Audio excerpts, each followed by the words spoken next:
This is the CBRNResponder Bonus Webinar for fixed monitoring locations. So a good place to start is what exactly are fixed monitoring locations? They can be used to collect data from the same location over a specified period of time. And in CBRNResponder, there are 4 types of fixed monitoring locations. First, we have the fixed point surveys that allow you to record continuous radiological surveys, and these are organization specific. Then we have on the camera responder side of things, we have fixed chemical readings, which allow you to record continuous chemical readings, and these are also organization specific. And for our next 2, we have our integrated systems, RadNet and International Monitoring System, or IMS. These are integrated into CBRNResponder so they can be used as a reference tool for your events, or they can be viewed outside of an event for situational awareness. Before we dive in, it's important that we go over data feeds.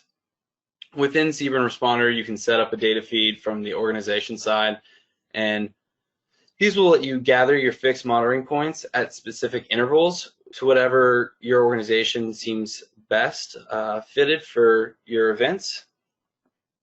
Data feeds also refer to fixed monitoring surveys and chemical readings. So again, you'll see data feeds on both CamResponder and RadResponder. If data feeds have been set up for your organization, you can opt to share them with your standing partners. So here in the screen grab, we have a simulated partnership, and you can see with data shared by partner and data I'm sharing, they're sharing the data feeds. This is great for partnerships within an event, just so everyone has the same picture, same situational awareness. I will note that in order for you to integrate your data feeds into CBRNResponder, you need to contact us, which you can do at any time at our support email, which is support@cbrnresponder.net. And this is so we can get you set up with the integration into Rad or CamResponder. All you need is to have fixed monitoring equipment, and once we have integrated your data feeds, the locations will automatically get created when the data comes from the specific sensors. So we're going to dive in with fixed point surveys now on the RadResponder side of things. Fixed point surveys are radiological readings that are uploaded directly into CBRNResponder via the integrated piece of fixed monitoring equipment or data feeds. To view fixed point surveys in the event data tables, navigate to your event. So you'll see up here on the top banner, highlighted in red, we're in the event space, and then on the left-hand side, you're going to want to interact with the Surveys tab right here. This will bring you to the Fixed Point Surveys page. So from here, you may be asked to apply additional filters to view the data depending on the amount of data collected. So all this is really doing is, as you can imagine, if this is automatically grabbing data from integrated equipment, the list is going to get pretty lengthy pretty fast. So right here, this additional filter, you can do collected date to end date. You can filter through locations and values, and this will give you your filtered results, which really just helps you narrow down exactly what information you need from what could be a cumbersome list. Just like with all CBRNResponder data tables, you can choose your visible columns and export the data in various formats. So as you can see here on this image, we have highlighted in red our choose visible columns and our export. So you can get rid of or add these value, unit, location, radiation types. You can get rid of these columns and you can export into an Excel document. Next, we have our fixed chemical readings. So we're moving over to the CamResponder side of things. And so fixed chemical readings are chemical readings that are uploaded directly into CBRNResponder via the integrated piece of fixed monitoring equipment or data feeds. Very similar to the fixed survey points. You're going to make sure you're in the event space on this top banner highlighted in red, and then move to the left-hand menu. You're going to select chemical reading.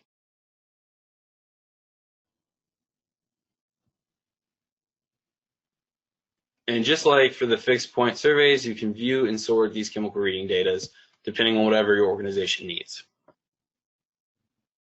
Next, we have fixed monitoring map view. To view the fixed monitoring points via the event map, make sure the fixed monitoring data layer is toggled on. So once you get to the event map, you're going to expand the layers option and make sure that this highlighted in red right here, this toggle option, is toggled on.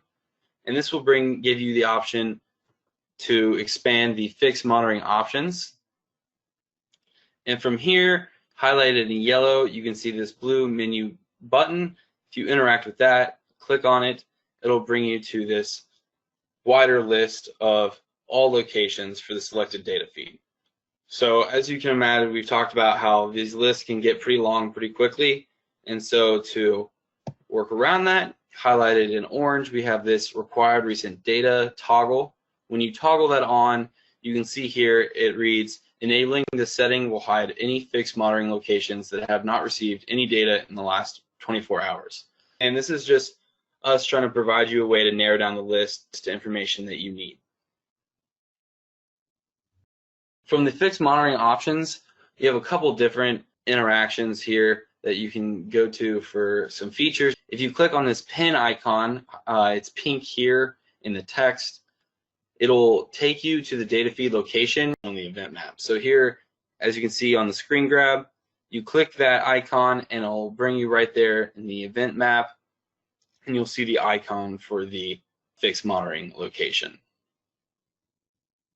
The graph icon, also pink here in the text, you'll be given the data in the form of a graph. And so this is great, just a visual representation of the data.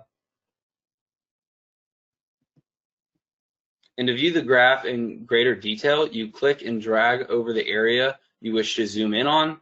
So here on the left-hand side, highlighted in orange, you can see it's kind of darked out gray. So we had all these dates, all this information. We really only were concerned about the information, the data in between June 30th and 4th of July. We clicked and dragged, and what it does is it expands it so that the data is a little bit easier to read and more specific to certain dates that you need. If you click this clock icon, also highlighted in pink here, it'll let you view the historical locations. So as you can see, we clicked it, and then it gives you a list of all your historical locations for that point. If you click on the fixed monitoring location map icon, you'll be given the name of the location and more information under the quick details. So as you can see on the map here, circled in pink, we have clicked the icon, and it gives you data feed location ACG2. And here on the left-hand side, under quick details, we have that data feed location name, you have your location, you have your description, effective date, and the data in the last 24 hours. So now we're going to give you a real-world example of how an organization has used fixed monitoring locations. New Jersey is a great example of implementing the fixed point surveys across the state, and to date they have over 1 million surveys recorded, as you can see here in this left-hand image. For their fixed monitoring locations that are clustered together, you can click on the cluster icon, and then under the quick detail section, you can choose your options. So this is very familiar if you've used our event map space before. This number here on the map 2 is just indicating that there are 2 locations very close to each other, so you can choose to expand or collapse and view that information separately. So next we're going to go over our integrated system, RadNet. So this is a great situational awareness tool, and it's an EPA system that monitors the radiation in the environment. So we have gotten this RadNet data and we've directly uploaded it to RadResponder to serve as, like I said, a situational awareness tool.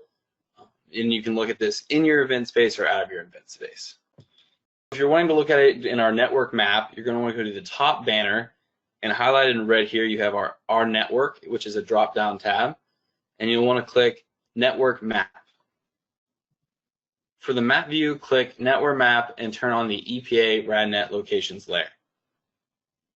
It's a toggle like we've seen in the layers before. Once you toggle that on, you can see all these different locations populated on the map. If you click on one individual RadNet icon, it will appear on the left-hand side, this quick details, which we've seen before. And again, it gives you the location, description, the reading time, and the reading count. You also have these additional features here. For the list view, click EPA RadNet. So what you're going to want to do is go to that same R network, the top banner, scroll past the network map until you see EPA RadNet, and this just puts all those different readings right here in a list for you. You can press the blue magnifying glass. It'll expand the details of that location. So you can see here we clicked on the Anchorage, Alaska, and it just pulls up all the information onto one page, including a readings chart.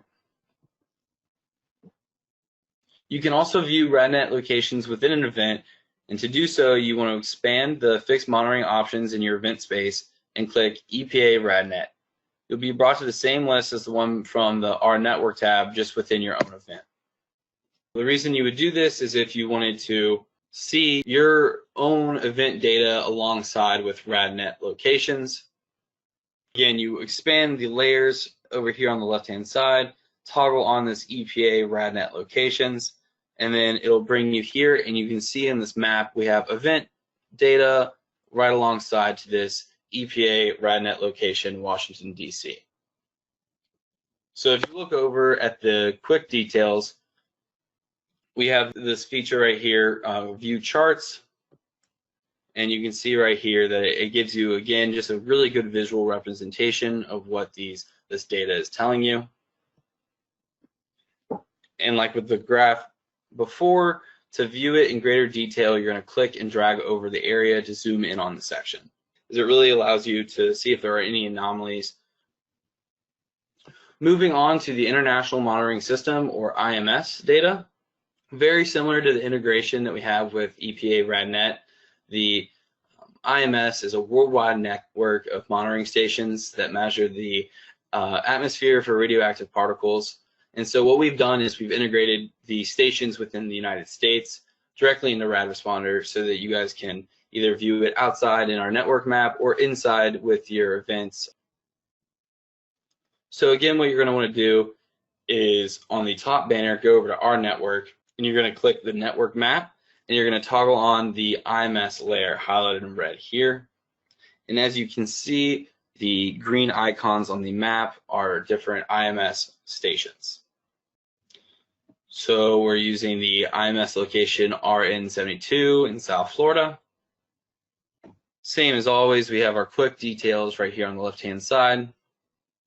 And for the list view, you're going to go to the network drop-down and scroll past EPA RadNet and click the IMS button.